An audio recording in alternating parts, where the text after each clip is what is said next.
1장 비오는 들판의 약속. 경북 동해면 솔내리. 이른 아침부터 장맛비가 내렸다. 계속 내릴 것 같은 눅눅하고 무거운 비였다. 새벽 5시. 아직 어둠이 완전히 가시지 않은 시간. 비닐하우스 지붕을 두드리는 빗소리가 점점 커져갔다. 한기섭은 오래된 장화를 신고 비닐하우스 사이를 천천히 걸었다. 발이 지나갈 때마다 흙탕물이 철벅거렸다. 비옷 후드 안으로 스며든 물기를 손등으로 대충 훔쳤다. 하우스 안에는 상추와 깻잎, 어린 방울토마토가 줄지어 서 있었다. 입마다 맺힌 물방울이 조명을 받아 반짝였다. 밤새 잘 버텼구만. 혼잣말이 조용히 나왔다. 목소리는 낮고 담담했다. 비닐 한쪽 끝 빗물이 고여 처진 부분을 발견하자 얼굴이 조금 굳었다. 그는 재빨리 강목을 가져와 비닐을 떠받치고 물길이 한쪽으로 빠지도록 방향을 틀었다. 손등에는 오래된 흉터와 검은 흙 얼룩이 뒤섞여 있었다. 이런 날일수록 사람이 더 정신 차려야지. 흙은 다 받아주는데? 그는 중얼거리며 허리를 폈다. 멀리 마을 버스 정류장 쪽에서 버스 서는 소리가 희미하게 들려왔다. 손목시계를 내려다보니 7시가 채 안 됐다. 오늘 온다 했지. 입가에 아주 옅은 미소가 번졌다. 비옷을 벗어 비닐하우스 입구에 걸고 장화를 털듯 발을 굴렀다. 마을길을 따라 집 쪽으로 걸음을 옮겼다. 솔내리 마을은 작았다. 폐교가 된 초등학교, 하루 몇 번만 오가는 버스, 낮은 슬레이트 지붕들, 빗방울이 지붕을 두드리는 소리가 리듬처럼 이어졌다. 마을 끝, 야트막한 둔덕 위에 기섭의 집이 있었다. 하얀 페인트가 벗겨진 양철 대문과 작은 단층집, 대신 마당은 말끔히 쓸려 있었고 텃밭 상추는 가지런했다. 대문을 열자 낯익은 신발 한 켤레가 눈에 들어왔다. 검은 구두 한 켤레, 서울 냄새가 묻은 단정한 신발이었다. 옆에는 젖은 우산이 가지런히 접혀 놓여 있었다. 부엌에서는 된장찌개 냄새가 났다. 한소윤이 앞치마를 두르고 냄비를 보고 있었다. 긴 머리를 하나로 묶고 가끔씩 휴대전화 화면을 확인하고 있었다. 왔냐? 기섭의 낮은 목소리가 부엌 뒤쪽에서 들렸다. 소윤은 깜짝 놀라 돌아보더니 금세 얼굴이 밝아졌다. 아빠 왔어요? 비 많이 맞았네. 그녀는 재빨리 수건을 가져와 아버지 어깨와 머리 위 물방울을 닦아주었다. 젖은 셔츠에서는 흙냄새와 풀냄새가 함께 났다. 어릴 때부터 익숙했던 냄새였다. 언제 왔노? 첫 차 탔나 보네. 네, 병원 당직 끝나고 바로 내려왔어요. 소윤의 목소리는 피곤했지만 어딘가 들떠 있었다. 기섭은 딸 얼굴을 찬찬히 바라보았다. 눈 밑에는 다크서클이 진하게 내려와 있었지만 눈빛은 또렷했다. 피곤하면 좀 더 자도 되는데. 아빠 좋아하는 애호박 된장찌개 끓이느라요. 서울 된장은 맛이 없거든요? 일부러 장난스럽게 말하자 기섭은 작게 웃었다. 서울 된장도 맛있겠지. 마음이 어떤가가 더 중요하지. 그는 장화를 벗고 방한 슬리퍼로 갈아 신었다. 장화 안쪽은 이미 축축했다. 비오는 날 농부의 장화는 마를 틈이 없었다. 부엌 식탁에는 갓 지은 쌀밥과 김치, 달걀 부침이 차려졌다. 소윤이 반찬을 더 올리는 동안 기섭은 싱크대 옆에 서서 딸을 바라보았다. 병원은 할만하냐? 네, 힘들긴 한데 재밌어요. 환자들 회복하면 뿌듯하고요. 대답하면서도 소윤은 잠깐 눈을 피했다. 기섭은 그 작은 변화를 놓치지 않았다. 왜? 뭐 힘든 일 있냐? 아니에요. 그냥 아빠한테 할 말이 좀 있어서요. 소윤은 숟가락을 내려놓고 두 손을 무릎 위에서 꼭 모았다. 숨을 한 번 깊게 들이쉬더니 조심스럽게 입을 열었다. 아빠, 나 결혼하려고요. 기섭의 손이 잠시 멈췄다. 그러나 놀란 기색은 금방 사라졌다. 그는 천천히 미소를 지었다. 그래, 그럴 나이 됐지. 누구냐? 같은 병원 소화기내과 전임이에요. 정민호라고. 소윤의 눈빛이 조금 반짝였다. 어떤 앤데? 착해요. 환자들한테도 후배들한테도 밤샘하고도 할머니 환자 손잡고 이야기해주고 가요. 그런 사람이에요. 기섭은 딸의 목소리에 실린 확신을 느꼈다. 그래, 부모님은 뭐 하시고? 그 질문에 소윤의 어깨가 살짝 굳었다. 아버지는 식품 유통회사 하시고요. 엄마는 전업주부세요. 강남 쪽에서 오래 사셔서 조금은 분위기가 다르긴 해요. 조금은이라는 말에 스스로도 민망함이 섞였다. 기섭은 표정 하나 변하지 않고 밥을 씹었다. 아빠가 농부라서 좀 걱정되나? 짧은 질문이었지만 정확했다. 소윤은 흠칫하며 고개를 들었다. 아니에요. 그런 게 아니라 그냥 서울 사람들은 시골이니 농사니 하면 편견이 있잖아요. 혹시 아빠가 상처받으실까봐 저 사람들 그런 거 안 본다고 했어요. 저를 좋아한다고. 말을 하다가 스스로 부끄러워졌다. 급히 덧붙였지만 마음속 불안은 완전히 사라지지 않았다. 기섭은 고개를 끄덕였다. 사람 마음은 시간이 지나면 다 드러나지. 말만 믿을 건 아니다. 그의 목소리는 부드러웠지만 어디선가 단단함이 느껴졌다. 잠시 후 그는 찬장 위쪽에서 낡은 봉투 하나를 내려왔다. 봉투 겉에는 투박한 글씨로 소윤 결혼이라고 적혀 있었다. 이거 아직 모자라겠지만 아빠가 조금씩 모아둔 거다. 쓸 때 있으면 쓰거라. 아빠, 이런 거 안 주셔도 돼요. 나도 벌고 있는데. 아버지가 해줄 수 있는 게 뭐 그리 많겠냐? 손님들 오면 밥이라도 제대로 대접해야지. 손님들이라는 말에 소윤의 가슴이 두근거렸다. 상견례, 예식장, 예단, 서울에서 들었던 낯선 단어들이 떠올랐다. 식사가 끝날 즈음 휴대전화가 짧게 울렸다. 카카오톡 알림이 화면을 밝혔다. 소윤 씨 안녕하세요. 다음 주 토요일 저녁에 강남호텔 일식당으로 상견례 예약해 두었어요. 아버님 모시고 오시기 괜찮을까요? 솔레리 많이 멀지요? 마지막에 웃는 표시가 이상하게 차갑게 느껴졌다. 괜찮을까요? 라는 말 안에 보이지 않는 선이 그어져 있는 듯했다. 뭐라 하시노? 민호 엄마요. 다음 주에 강남호텔에서 상견례 하자고. 그래, 거기로 가면 되지. 기섭은 태연하게 말했다. 소윤의 시선이 저절로 대문 밖에 벗어둔 아버지 장화를 향했다. 마른 흙이 군데군데 묻어있는 검은 고무 장화였다. 아빠, 호텔이라는데 그냥 그렇다고요. 그녀는 말끝을 흐렸다. 기섭은 딸의 눈길을 따라 장화를 한번 보고 아무 말 없이 웃었다. 상견례면 나도 정장 같은 거 하나는 있어야겠네. 괜찮아요. 그냥 깨끗한 옷만 입고 오시면 돼요. 소윤의 대답은 너무 빨랐다. 본인도 그 안에 섞인 조급함을 느꼈다. 텔레비전에서는 일기예보가 나오고 있었다. 다음 주 토요일 경북과 수도권에 시간당 30mm 이상의 폭우 예보가 깜빡였다. 비 많이 온다는데 비 와도 아빠 꼭 올라올 수 있겠죠?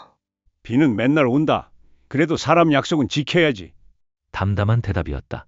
그날 아침 둘은 그 비가 어떤 일을 몰고 올지 알지 못했다. 장화를 신고 서울 한복판으로 들어가야 할 날이 다가오고 있었다. 그리고 그 장화만 보고 사람을 판단할 누군가도 천천히 다가오고 있었다. 2장, 장화를 신고 들어온 사람. 강남호텔 17층 통유리창 밖으로 회색 비구름이 낮게 깔려 있었다. 유리창을 타고 내리는 빗방울이 실처럼 흘렀다. 로비에는 향수와 커피향이 섞여 있었다. 대리석 바닥은 반짝였고 샹들리에 불빛이 유리잔에 비쳤다. 저녁 6시, 일식 레스토랑 안쪽 작은 룸 하나가 예약되어 있었다. 문 앞에는 정민호님 가족 상견례라는 팻말이 세워져 있었다. 먼저 도착한 사람은 정태수와 윤희정 부부였다. 태수는 진한 네이비 수트, 윤희정은 진주색 블라우스에 얇은 명품 가디건을 걸쳤다. 둘의 손목에는 번들거리는 시계와 팔찌가 빛났다. 요즘 애들은 늦는 게 너무 당연한가 봐요. 윤희정이 메뉴판을 넘기며 말했다. 태수는 시계를 한번 보고 웃었다. 6시 정각이라 했으니 아직 3분 남았어. 곧 문이 열리고 정민호와 한소윤이 들어왔다. 민호는 약간 긴장한 표정이지만 미소를 잃지 않으려 했다. 소윤은 단정한 네이비 원피스를 입고 머리를 단정히 묶고 있었다. 안녕하세요, 아버님, 어머님. 처음 뵙겠습니다. 한소윤입니다. 소윤도 허리를 깊이 숙였다. 윤희정은 미소를 지으며 그녀를 훑어보았다. 차림새도 말투도 크게 흠잡을 데 없어 보였다. 그래요. 사진보다 더 단정하네. 민호가 괜히 좋아한 게 아니구나. 앉아요. 아버님은 아직 안 오셨나 봐요? 소윤은 가방 속 휴대전화를 꺼내보았다. 네, 오늘 비가 많이 와서요. 농장에서 일 좀 보고 오시느라 조금 늦으실 것 같다고 하셨어요. 농장이면 진짜 논밭 같은 거요? 윤희정의 말투에는 가벼운 호기심과 함께 묘한 선긋기가 느껴졌다. 네, 친환경 채소 농사를 지세요. 농업법인 운영하시고요. 아, 그렇구나. 윤희정은 고개를 끄덕였지만 눈동자에 잠깐 어색함이 스쳤다. 15분, 20분이 지났다. 물컵의 물은 움직이지 않았고 공기는 점점 무거워졌다. 시골에서 올라오려면 시간이 좀 걸리긴 하지. 태수의 목소리에는 이미 불편함이 배어 있었다. 아빠 원래 약속 잘 지키시는데 오늘 비가 좀 심해서. 소윤은 스스로도 믿기지 않는 변명을 하듯 말했다. 속으로는 제발 빨리 와요. 아빠 하고 되뇌었다. 그 시간 호텔 지하 주차장에 한 대의 택시가 미끄러지듯 들어왔다. 문이 열리자 젖은 비옷자락이 먼저 나타났다. 한기섭이 택시에서 내렸다. 비옷 안에는 회색 작업복이 그대로 입혀져 있었고 장화에는 진흙이 묻어 있었다. 머리는 비닐하우스에서부터 맞은 비에 눌려 있었다. 고생 많으셨습니다. 조심히 가세요. 기섭은 기사에게 허리를 숙여 인사했다. 작은 비닐 가방 하나를 들고 엘리베이터 쪽으로 걸었다. 가방 안에는 갈아입으려고 챙겨온 셔츠와 자켓이 들어있었지만 비닐하우스 천장이 찢어지는 바람에 그럴 여유가 없었다. 엘리베이터 안 거울 속에는 작업복에 장화를 신은 자신의 모습이 비쳤다.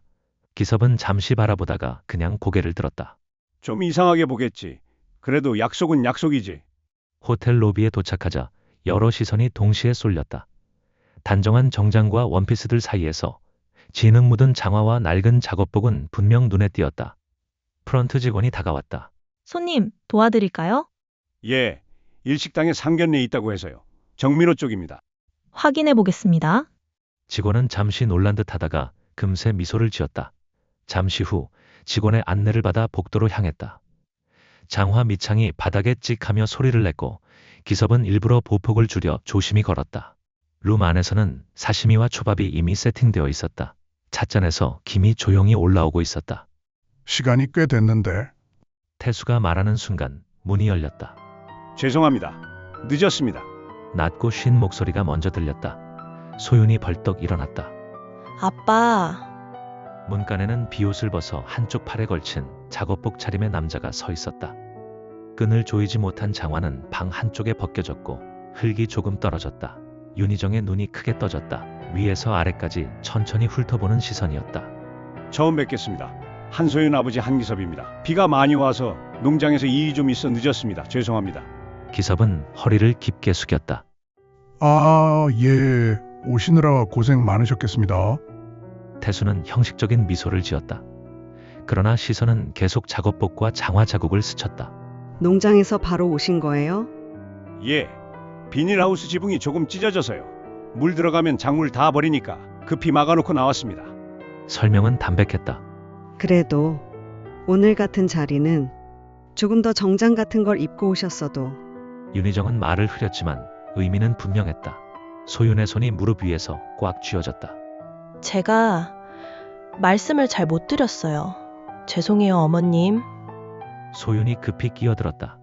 민호는 난처한 표정으로 침묵했다. 식사가 시작되었지만 분위기는 쓰디썼다.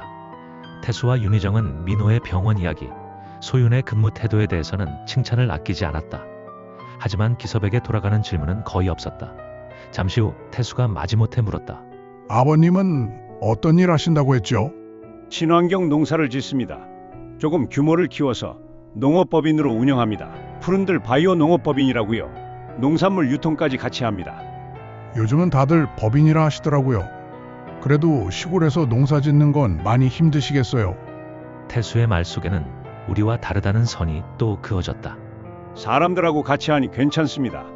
같이 먹고 살자고 하는 거니까요. 윤희정은 물잔을 들었다가 내려놓으며 말했다. 그래도 민호가 앞으로 병원에서 보는 사람들은 다 교수님, 병원장님, 기업 회장님 이런 분들이라 주변에서 보는 눈도 있고요. 집안이라는 게 결이 좀 맞아야 하지 않겠어요?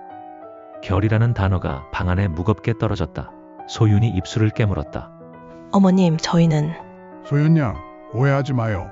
자네는 참 괜찮은 아가씨야. 근데 결혼은 둘만 하는 게 아니거든? 우리 쪽 손님들, 거래처들 생각도 해야 해. 상견례 자리에도 이렇게 작업복에 장화 신고 오시면 솔직히 말해서 우리가 민망하지 않겠나? 작업복에 장화라는 말이 그대로 상처처럼 남았다. 기섭은 잠시 숟가락을 내려놓았다가 조용히 웃었다. 오늘은 제가 좀 못 미쳤습니다. 그래도 장화 신고 흙묻히고 일하는 사람들이 도시에 계신 분들 밥상도 차려주는 거니 너무 미워하지 마세요. 농담처럼 말했지만 안에는 묵직한 진심이 있었다. 태수와 윤희정의 표정이 굳어졌다. 식사는 더 이어갈 수 없을 만큼 서늘해졌다. 결국 윤희정이 냅킨을 접으며 입을 열었다. 오늘은 여기까지만 하는 게 좋겠네요. 민호 아버지랑 저도 돌아가서 더 이야기를 해봐야 할 것 같아요. 그래, 민호야, 계산하고 와라. 두 사람은 형식적인 인사만 남기고 먼저 나갔다. 문이 닫히는 소리가 유난히 크게 울렸다. 남은 방 안에는 세 사람과 젖은 장화 한 켤레만이 있었다. 민호는 고개를 푹 숙였다. 소윤아, 미안해. 오늘 이렇게 될 줄은. 민호 씨 잘못 아니에요. 소윤은 겨우 말했다. 모간이 타는 것처럼 아팠다. 기섭은 두 젊은이를 바라보다가 말했다. 일단 여기서 나가자. 공기도 답답하다. 세 사람은 식당을 나와 엘리베이터를 탔다. 내려가는 동안 아무 말도 없었다. 호텔 정문을 나서자 비는 여전히 굵게 내리고 있었다. 도시의 불빛이 젖은 바닥에 번졌다. 아빠, 미안해요. 아빠를 그렇게 보게 해서. 소윤의 눈물이 결국 흘러내렸다. 기섭은 우산을 더 기울여 딸의 어깨를 가려주었다. 네가 왜 미안하노? 각자 눈으로 보는 거지. 우리가 억지로 바꿔줄 수도 없다. 그때 기섭의 주머니에서 진동이 울렸다. 그는 우산을 소윤에게 잠깐 맡기고 휴대전화를 꺼냈다. 화면에는 본부장 박성수라는 이름이 떠 있었다. 아빠, 지금은 잠시만. 그는 전화를 받았다. 예, 본부장님. 대표님, 죄송합니다. 이 시간에 정한 부두 쪽 미팅 일정 다시 한번 확인 드리려고 전화드렸습니다. 다음 주 목요일 오후 2시 본사 대회의실로 확정입니다. 그래요. 그대로 진행합시다. 예, 대표님. 그리고 오늘도 비 많이 오는데 밭에 나가셨다고 직원들이 얘기해서요. 다들 대표님 존경한다고 전해달래서. 허허, 알겠어요. 내일 자세히 봅시다. 전화를 끊고 나서 소윤은 조심스럽게 물었다. 농장 쪽이에요? 응, 같이 일하는 사람이다. 그는 더 설명하지 않았다. 소윤은 본부장, 대표님이라는 단어를 들었지만 깊게 생각할 여유가 없었다. 지금은 그저 상견례가 이대로 끝나버렸다는 사실만이 가슴을 짓눌렀다. 빗소리는 더 거세졌다. 우산 아래 아버지와 딸의 그림자가 길게 드리워졌다. 이날의 상처가 앞으로 무엇을 불러올지 아직 아무도 알지 못했다. 3장. 파온 통보와 숨겨진 얼굴. 상견례가 끝난 지 사흘째 되는 날 아침. 서울의 하늘은 맑았지만 소윤의 마음은 여전히 흐렸다. 밤 근무를 마치고도 쉽게 잠들 수가 없었다. 사무실 휴게실에서 동료 간호사가 물었다. 소윤 씨, 요즘 왜 이렇게 말이 없어졌어요? 어디 아파요? 아니에요. 그냥 조금 피곤해서요. 대답은 짧았지만 눈 밑의 그늘은 점점 짙어지고 있었다. 그 사이 민호 집에서는 더 격한 대화가 오갔다. 정태수와 윤희정은 상견례 다음 날부터 같은 이야기를 반복했다. 아무리 생각해도 안 되겠다. 민호야, 네가 의사로 여기까지 온 게 어떤 길인지 아냐? 아버지, 소윤이 아버님도 보셨잖아요. 성실하고 예의 바른데. 애인성은 좋아 보였지. 근데 그 집안이 문제라는 거야. 시골 농부 집안하고 우리 회사, 우리 인맥이랑 어울리겠냐? 너 병원에서 앞으로 만날 사람들 생각 좀 해봐. 병원장님들, 교수님들, 재벌 회장님, 사모님들. 거기서 장인이 시골 농부라 그러면 사람들이 뭐라 그러겠니? 아버지, 요즘 누가 그런 걸로. 요즘이라는 게 결국 내 인생 발목을 잡을 수 있는 거다. 너만 좋다고 되는 문제가 아니야. 며칠 동안 같은 대화가 반복되었다. 민호는 처음에는 강하게 버텼지만 병원 선배들조차 집안이 너무 다르면 힘들어라고 말하는 것을 들으며 점점 지쳐갔다. 그러던 어느 저녁 휴대전화 화면에 익숙한 이름이 떠올랐다. 민호. 소윤아, 오늘 잠깐 볼 수 있을까? 퇴근 후 카페에서 마주 앉은 둘 사이에는 어색한 공기가 흘렀다. 민호는 종이컵 뚜껑을 괜히 돌리고 있었다. 요즘 힘들지? 민호 씨도요? 둘은 잠시 웃었지만 금세 웃음이 사라졌다. 소윤아, 우리 조금 시간을. 아니야. 민호는 말을 고르다가 결국 한숨을 쉬었다. 솔직하게 말해. 아버님이 뭐라 그러셔? 소윤의 질문에 민호는 눈을 감았다가 떴다. 우리 집에서는 반대해. 상견례 끝나고 더 심해졌어. 너 아버님 보고 식사 자리에서도 계속 그 얘기만 하셔. 우리 아빠 때문에. 난 그게 싫었어. 아저씨 얼마나 고생하시는지 보이는데. 근데 계속 우리 체면이니 사는 세계니 그런 말만 하시니까. 그는 고개를 숙였다. 그래서 민호 씨는? 민호 씨 생각은? 나는 처음부터 네가 좋아서 시작한 거라 솔직히 부모님 반대가 있어도 어떻게든 해보려고 했어. 근데 생각보다 벽이 너무 두껍더라.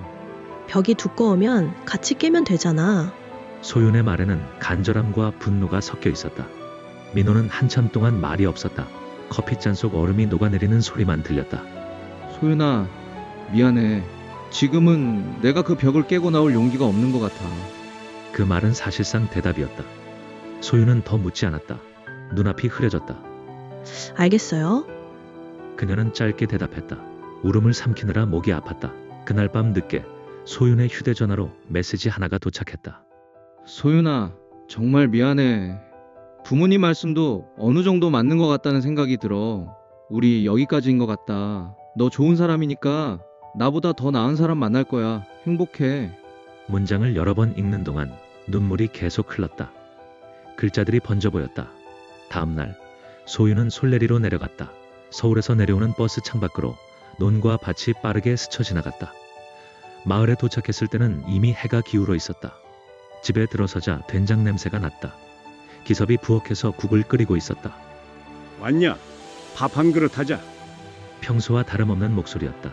하지만 소윤의 눈가는 이미 붉게 물들어 있었다. 아빠, 그녀는 결국 울음을 터뜨렸다. 기섭은 국자를 내려놓고 다가왔다. 왜 그러노? 무슨 일 있었노? 파혼했어요. 민호 씨네 집이 우리 집이랑 안 맞는다고. 시골 농부 집안이고 사는 세계가 다르대. 결혼하면 체면이 안 선대. 기섭의 손이 잠시 멈추었다. 그러나 얼굴에는 크게 놀란 기색이 없었다. 딸을 조용히 끌어안았다. 그래, 많이 속상했겠네. 그는 딸의 등을 천천히 쓸어내렸다. 소윤은 그의 가슴팍에 얼굴을 파묻고 울었다. 아빠 때문에 그런 거 같아서. 아빠가 농사 짓는 거 내가 창피했었나 봐요. 그래서 더 미안해요. 네가 뭘 잘못했노? 사람이 자기 뿌리를 부끄러워하면 그게 더 문제지. 나는 흙 묻힌 내 손이 부끄럽지 않다. 기섭의 목소리는 낮았지만 단단했다. 그날 밤 소윤이 방에 들어가 잠들지 못하고 뒤척이는 사이 다른 곳에서는 전혀 다른 풍경이 펼쳐지고 있었다. 서울 강서구의 대형 물류센터 건물. 유리벽으로 둘러싸인 회의실 한쪽 벽에는 크게 푸른들 바이오 농업법인이라는 로고가 걸려 있었다. 긴 테이블 주변으로 정장을 입은 임원들이 자리를 잡고 있었다. 대표이사님 들어오십니다. 비서의 말에 모두가 일어나 문을 바라보았다. 문이 열리고 네이비 수트를 입은 한기섭이 들어왔다. 아침에 소윤과 밥 먹던 그 얼굴이었다. 다만 지금은 깔끔한 와이셔츠와 넥타이를 하고 있을 뿐이었다. 회의실 가운데에는 대표이사 한기섭이라고 적힌 명패가 놓여 있었다. 앉지요. 기섭이 자리에 앉자 임원들도 자리에 앉았다. 스크린에는 여러 농산물 브랜드와 유통망 도표가 떠 있었다. 오늘 안건 중 하나는 정한 푸드와의 전국 공급 계약 제안입니다. 중견 유통회사이긴 하지만 수도권 마트망이 꽤 탄탄합니다. 우리 친환경 브랜드 이미지를 활용해서 프리미엄 라인을 같이 만들자는 제안입니다. 슬라이드 하단에는 정한푸드 대표이사 정태수라는 글자가 작게 떠 있었다. 기섭의 눈이 그 이름 위에서 잠시 멈췄다. 정태수. 상견례 자리, 시골 농부 집안이라는 말, 젖은 장화 위를 스치던 시선들이 떠올랐다. 대표님, 회사 자체는 탄탄합니다. 다만 하청 농가의 단가 압박을 심하게 했다는 말이 좀 있습니다. 회의실 안공기가 잠시 고요해졌다. 기섭은 한 손으로 펜을 굴리며 생각에 잠겼다. 일단 직접 봅시다. 정한푸드 대표. 내가 직접 만나보지요. 사람은 서류보다 얼굴 보고 얘기해 봐야 압니다. 그 말에 회의실 안 여러 사람이 고개를 끄덕였다. 그 시각 솔레리에서는 소윤이 여전히 이불을 덮어 쓴 채 울컥거리고 있었다. 아버지가 어떤 회의실에서 어떤 이름을 마주하고 있는지 그녀는 아직 알지 못했다. 하지만 이미 둘의 삶은 또 한 번 교차하기 시작하고 있었다. 사장, 들판의 대표와 강남의 사장. 며칠 후 정한푸드 본사 회의실. 벽에는 전국 유통망 확대 전략 회의라는 문구가 붙어 있었다. 직원들이 프레젠테이션을 하고 있었다. 요약하자면 푸른들 바이오 농업법인과 계약을 따내는 게 향후 5년 우리 회사 성장의 핵심입니다. 요즘 대형마트에서 푸른들 로고 달린 채소가 날개 돋친 듯 팔립니다. 친환경, ESG 그런 이미지가 워낙 좋아서요. 정태수는 의자에 기대 앉아 팔짱을 꼈다. 그래. 그래서 다음 주에 대표를 만난다고? 예, 대표님. 푸른들 측에서 먼저 날짜를 제안해 왔습니다. 서울 본사 대회의실에서 대표님이 직접 나오신다고 합니다. 대표가 직접 나와? 그 정도면 우리 회사도 꽤 올라온 거지. 태수는 만족스러운 얼굴로 웃었다. 민호 결혼도 정리한 게 잘한 거야. 괜히 급이 안 맞는데 얽매여 있으면 이런 기회 제대로 못 잡는다니까. 그러게. 솔직히 시골 농부 집안하고 인연 이어갔으면 지금 이런 얘기 듣는 것도 꿈이었겠죠. 둘의 웃음은 가볍고 확신에 차 있었다. 그들은 아직 푸른들 대표가 누구인지 몰랐다. 반면 푸른들 바이오 본사에서는 미팅을 준비하는 회의가 열리고 있었다. 전망 좋은 15층 회의실. 한쪽 벽에는 전국 농가와 물류망 지도가 붙어 있었다. 정한푸드 쪽 사람들은 좀 어떤가요? 규모는 탄탄합니다. 다만 하청업체들한테 가격 압박을 많이 하고 문제가 생기면 책임을 아래로 떠넘기는 스타일이라고 들었습니다. 대표는 어떤 사람인지는 잘 모르겠다고들 하더군요. 기섭은 잠시 창밖을 바라보았다. 유리창 너머로 서울 도심이 내려다 보였다. 사람은 말로만 들으면 모른다. 얼굴 보고 이야기해 봅시다. 그의 말투는 담담했다. 그러나 그 안에는 이미 상견례 날 밤의 기억이 스며 있었다. 미팅 당일 정태수는 평소보다 더 공들여 차려입었다. 맞춤 수트, 광택 나는 구두, 새로 산 넥타이, 반짝이는 시계. 사무실 거울 앞에서 몇 번이나 넥타이를 고쳐맸다. 여보, 오늘 잘하고 와요. 푸른들이랑 계약만 하면 우리 회사 완전 도약하는 거잖아요. 그럼 오늘이 인생의 큰 전환점이지. 태수는 자신있게 말했다. 푸른들 바이오 본사 로비는 넓고 조용했다. 천장 높은 공간에 식물들이 놓여 있었고 직원들은 단정한 복장으로 바쁘게 움직였다. 정한푸드 정태수 대표님이시죠? 대회의실로 모시겠습니다. 비서의 안내를 받아 회의실로 향했다. 유리문 너머로 넓은 테이블과 대형 모니터가 보였다. 대표님은 곧 들어오십니다. 태수는 서류를 한 번 더 정리했다. 명함 케이스를 열어 확인하고 다시 닫았다. 문이 열렸다. 여러 임원들이 먼저 들어와 자리를 잡았다. 그리고 마지막에 네이비 수트를 입은 한 남자가 천천히 걸어 들어왔다. 대표이사 한기섭입니다. 먼 길 오시느라 수고 많으셨습니다. 정태수는 자동적으로 자리에서 일어나 악수를 청했다. 처음에는 어디서 본 듯한 얼굴인데 하는 정도였다. 그러나 악수하는 순간 손에 굳은 살과 목소리가 어딘가 익숙하게 느껴졌다. 설마 아니겠지. 그럴 리가. 명함을 교환하는 순간 손이 잠시 떨렸다. 명함에는 선명하게 적혀 있었다. 대표이사 한기섭, 기섭도 정태수의 명함을 내려다보았다. 대표이사 정태수, 정한푸드. 둘의 눈이 마주쳤다. 기섭은 조용히 미소를 지었다. 우리가 예전에 한번 뵌 적이 있지요, 정 대표님. 강남 호텔 일식당에서요. 회의실 안 공기가 순간 멈춘 것 같았다. 정태수의 얼굴에서 피기가 서서히 가셨다.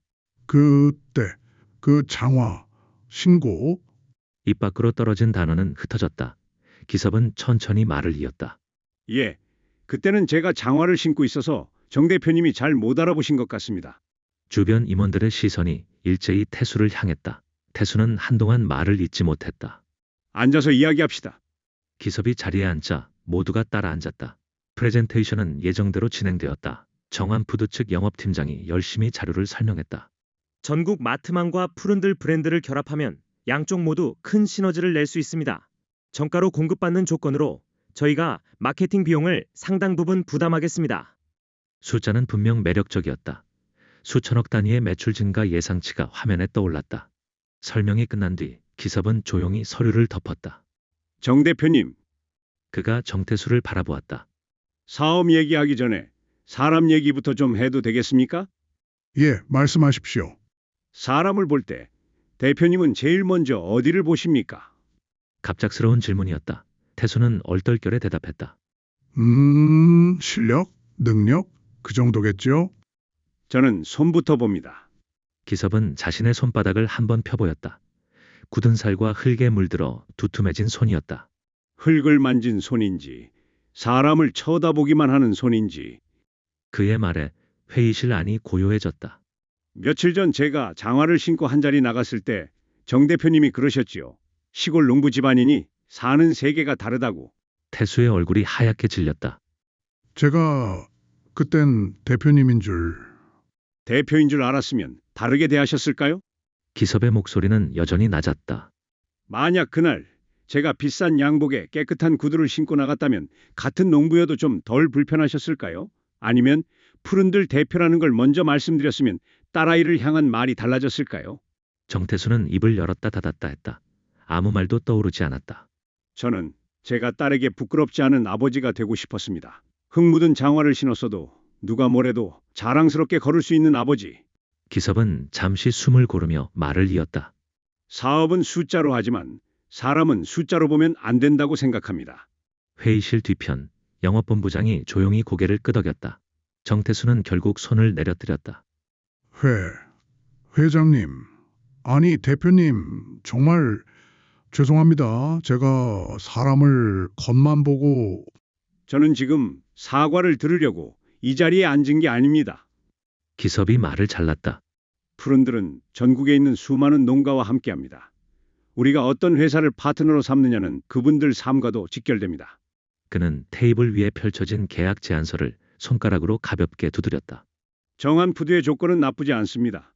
하지만 저는 조건보다 사람을 어떻게 대하는 회사인지부터 봅니다. 하청업체, 농가, 직원들, 그분들을 지금까지 어떻게 대하셨는지, 앞으로 어떻게 대하시려는지, 그걸 바꾸시겠다면 그때 이 계약을 다시 생각해 보겠습니다. 지금은 보류하겠습니다.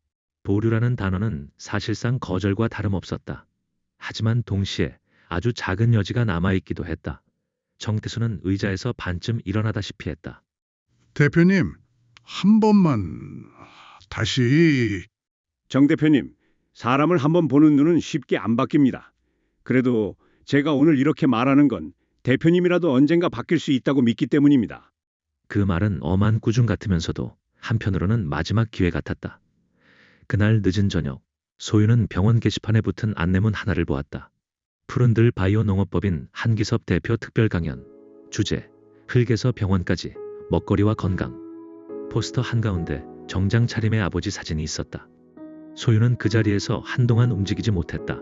강연장 맨 뒤에서 조용히 앉아있던 그녀는 단상 위에서 침착하게 말하는 아버지를 처음 보았다.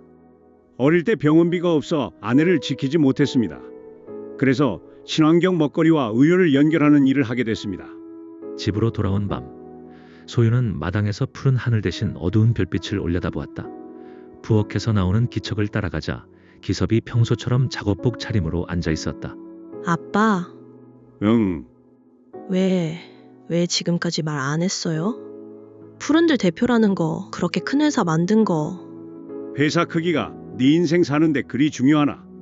중요하죠. 적어도 그 사람들이랑 마주 앉았을 때는 아빠가 그냥 시골 농부인 줄만 알고 우리를 무시했잖아요. 아빠가 대표인 줄 알았으면 나 그렇게까지 안 무시당했을 거 아니에요. 소윤아, 그는 천천히 말했다.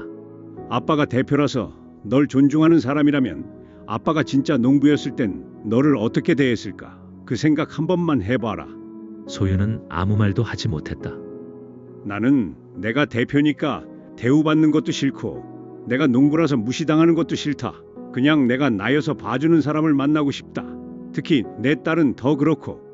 그의 말은 조용하지만 단호했다. 소윤의 눈에 눈물이 다시 고였다. 이번에는 상처에서 나온 눈물만은 아니었다. 5장.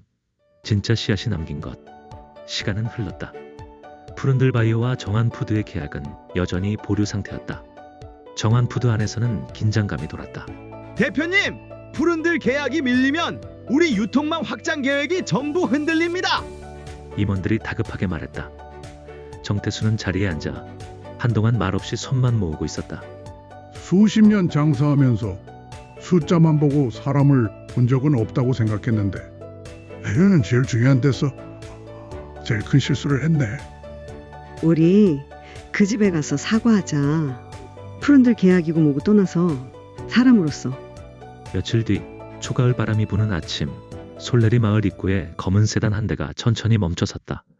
정태수와 윤희정 그리고 정민호가 함께 내렸다. 세 사람 모두 표정이 굳어 있었다. 여기가 소윤 씨네 집이니? 민호는 가슴이 뛰는 것을 느끼며 고개를 끄덕였다. 대문 앞에서 한참을 망설인 끝에 태수가 초인종을 눌렀다. 잠시 후 마당 쪽에서 발걸음 소리가 들렸다. 누구십니까? 문이 열리고 한기섭이 나왔다. 오늘도 작업복 차림이었지만 얼굴에는 약간의 놀라움이 스쳤다. 정태수는 그 자리에서 바로 허리를 깊이 숙였다. 한 대표님, 정말 죄송합니다. 저희가 너무 큰 실수를 했어요. 그땐 정말 대표님이 누군지도 모르고 알았으면 안 그러셨겠습니까? 기섭의 짧은 말에 둘은 다시 말을 잃었다. 일단 들어오시죠. 기섭은 문을 열어주었다. 거실에는 소윤이 앉아 있었다. 민호와 눈이 마주치자 둘 다 한순간 얼어붙었다. 정태수가 먼저 입을 열었다. 소윤 양, 한 번만 진심으로 사과할 기회를 주시오. 그는 소파 앞바닥에 무릎을 꿇었다. 윤희정도 그대로 따라 앉았다. 우리가 사람을, 특히 너희 아버님을 겉으로만 보고 판단했어. 시골 농부라고, 장화신 것 같다고. 그런 사람들은 우리랑 다르다고 아무렇지 않게 말해버렸지. 소윤은 조용히 숨을 들이쉬었다. 두 사람의 목소리에는 확실히 예전과 다른 떨림이 있었다. 아저씨, 아주머니, 사과는 감사합니다. 하지만 그날 제가 들은 말들은 안 지워질 거예요. 그리고 그 말들 때문에 제 아버지가 얼마나 상처받으셨는지도 저는 계속 기억할 거고요. 그래, 그건 우리가 평생 안고 가야 할 일이겠지. 그는 한기섭을 향해도 말했다. 대표님, 푸른들 계약이고 뭐고 떠나서 저희가 잘못했습니다. 기회가 주어진다면 회사부터 바꾸겠습니다. 하청 농가들, 직원들. 네, 다시 돌아보겠습니다. 기섭은 그 말을 조용히 들었다. 한참 동안 침묵이 흘렀다. 사람이 하루아침에 바뀌긴 어렵습니다. 하지만 바뀌려고 하는 사람을 완전히 외면할 필요도 없지요. 정태수의 얼굴에 아주 작은 빛이 스쳤다. 계약 이야기는 우리 직원들과 더 상의해 보겠습니다. 그 전에 제 딸한테 먼저 할 말이 있는 분이 한 명 더 있는 것 같네요. 기섭의 시선이 정민호로 향했다. 민호는 손을 꽉 쥔 채 서 있었다. 소윤아, 많이 보고 싶었어. 소윤은 아무 대답도 하지 않았다. 그저 그를 바라보고만 있었다. 그땐 내가 너무 약했어. 부모님 말에 휘둘리고 병원 눈치 보고 결국 제일 소중한 사람을 제일 먼저 놓아버렸지. 아버님이 농부든 대표든 이제 와서 그런 건 상관없어. 다시 시작할 수 있을까?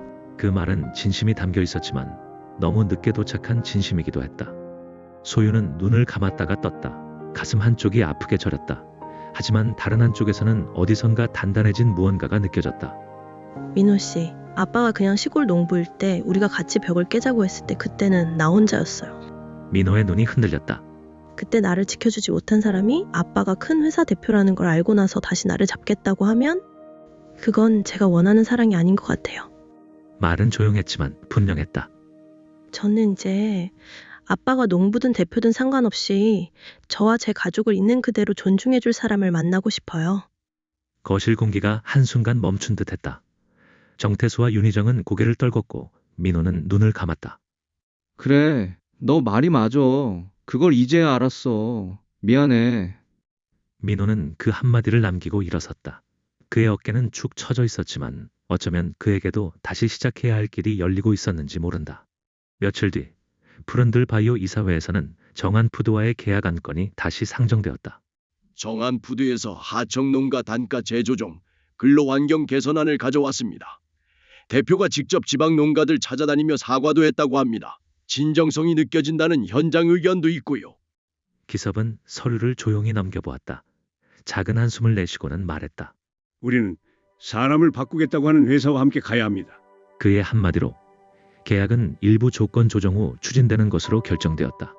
단 하청농가와 직원들 처우 개선이 계약 유지의 전제 조건이라는 조항이 굵게 들어갔다. 몇 달이 더 흘러 봄이 왔다. 병원에서 한 내과 전문의가 조용히 소윤에게 말을 걸었다. 한 간호사님, 지난번 농촌봉사 같이 갔을 때 아버님이랑 이야기 나눴던 거 기억나요? 키가 크고 말수가 적은 내과 의사였다. 이름은 박지훈이었다. 예, 선배님. 아빠가 선배님 칭찬 많이 하셨어요. 흙냄새 좋다고 했다고. 전 사실 어릴 때 농촌에서 자라서요. 아버님 말씀 듣고 저런 분이 진짜 대표구나 싶었어요. 아버님이 딸 자랑을 참 많이 하시더라고요. 흙에서 나와서 사람 살리는 일을 한다고. 소윤의 볼이 조금 붉어졌다. 시간은 그렇게 흘러 어느새 결혼식 날이 되었다. 작지만 예쁜 야외 예식장이 준비되었다. 하얀 천막 아래로 봄바람이 살짝 불어왔다. 하객들 사이에서 한기섭은 여느 때처럼 작업복 위에 검은 정장을 걸쳤다. 발에는 깨끗이 닦은 장화를 신고 있었다. 아빠, 오늘도 장화예요? 식장 뒤편에서 소윤이 웃으며 물었다. 신부 드레스를 입은 그녀의 얼굴에는 예전보다 훨씬 깊고 단단한 평안이 어려 있었다. 이게 내 제일 좋은 신발이다. 이 장화 덕분에 네 밥상도 차려지고 이 결혼식도 여는 거지. 식이 시작되고 축사 시간에 마이크가 기섭 손에 쥐어졌다. 그는 잠시 하객들을 둘러보았다. 제가 장화를 신고 이 자리에 올라왔습니다. 그는 먼저 그렇게 말했다. 몇몇 하객들이 미소를 지었다. 이 장화는 흙 속에서 하루 종일 일한 사람의 신발입니다.